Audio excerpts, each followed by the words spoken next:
नमस्कार दोस्तों, राजनीति के किस्सों में आपका स्वागत है। मैं हूं आपका दोस्त धर्मेंद्र कंवारी। दोस्तों, हरियाणा प्रदेश के जो भी मुख्यमंत्री हुए हैं उन सब की अपनी विशेषताएं थी, अपनी खूबियां थी और अपने आचार व्यवहार करने के तरीके थे। हरियाणा प्रदेश के मुख्यमंत्री रहे चौधरी बंसीलाल को निर्माता भी हरियाणा का कहा जाता है और इसके पीछे कारण ये था कि व्यक्तिगत जीवन में वो तामझाम और खर्चों से दूर रहते थे। मैंने कई सारे मंत्रियों के इंटरव्यू लिए हैं जो उस समय थे।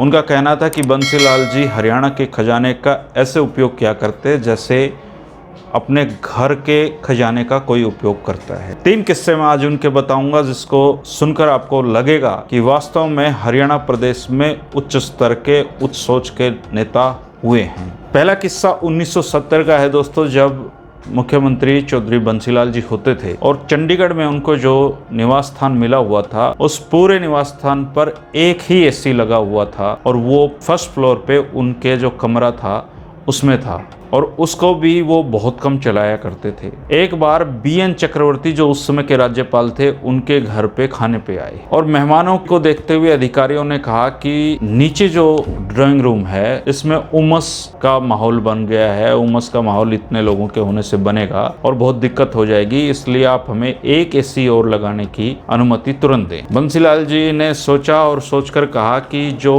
ऊपर जो कमरे में एसी लगा हुआ है वो नीचे ड्राइंग रूम में लगा दो। वो एसी वहाँ पे लगाया गया। BN चक्रवर्ती खाना खाकर गए। उसके अगले दिन वो एसी फिर से बंसीलाल जी के कमरे में लगाया गया। तो आप अंदाजा लगा सकते हैं कि उन्होंने एक एसी का खर्च भी हरियाणा सरकार के खजाने पे करना जरूरी नहीं समझा। कुरुक्षेत्र यूनिवर्सिटी बन रही थी और कुरुक्षेत्र यूनिवर्सिटी की जो ड्राइंग थी उसमें व्यक्तिगत दिलचस्पी चौधरी बंसीलाल ले रहे थे।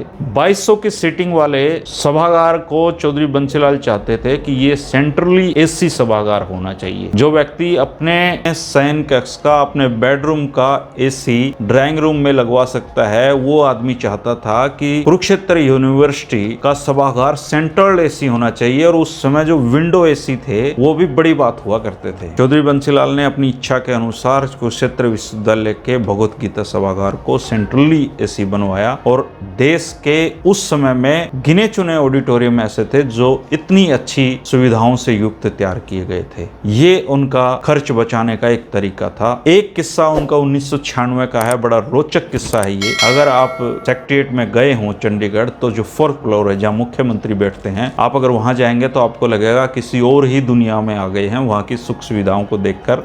लेकिन 1996 में तक ये ऐसा नहीं था। जब वो मुख्यमंत्री बने तो एक डिमांड ये आई कि यहाँ के जो सोफे हैं वो बहुत पुराने हो गए हैं, इनको तुरंत बदला चाहिए। मुख्यमंत्री ने कोटेशन मंगवाई, बहुत सारे लोगों की कोटेशन आई, मगर चौधरी बंसीलाल को एक भी कोटेशन जमी नहीं। इसके बाद वो खुद चंडीगढ़ की फर्नीचर की दुकानों पे घूमे, फर्नीचर के रेट पता किए और खर्च देखकर उनका मन फिर भी जमा नहीं। इसका समाधान उन्होंने ऐसे निकाला, वो अपनी गाड़ी में एक दिन सोफों के नए कवर का कपड़ा लेकर आए और मुख्यमंत्री ऑफिस के सारे सोफों के कवर बदले गए और वो जब तक मुख्यमंत्री रहे वही सोफे वहाँ इस्तेमाल होते रहे।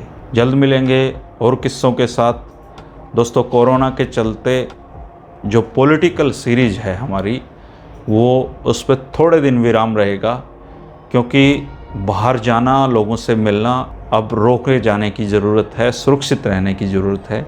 जो स्थितियाँ सामान्य होंगी हम पॉलिटिकल किस्सों की जो सीरीज है उससे भी आपको रूबरू करवाते रहेंगे। तब तक के लिए देखते रहिए हरिभूमि TV। नमस्कार।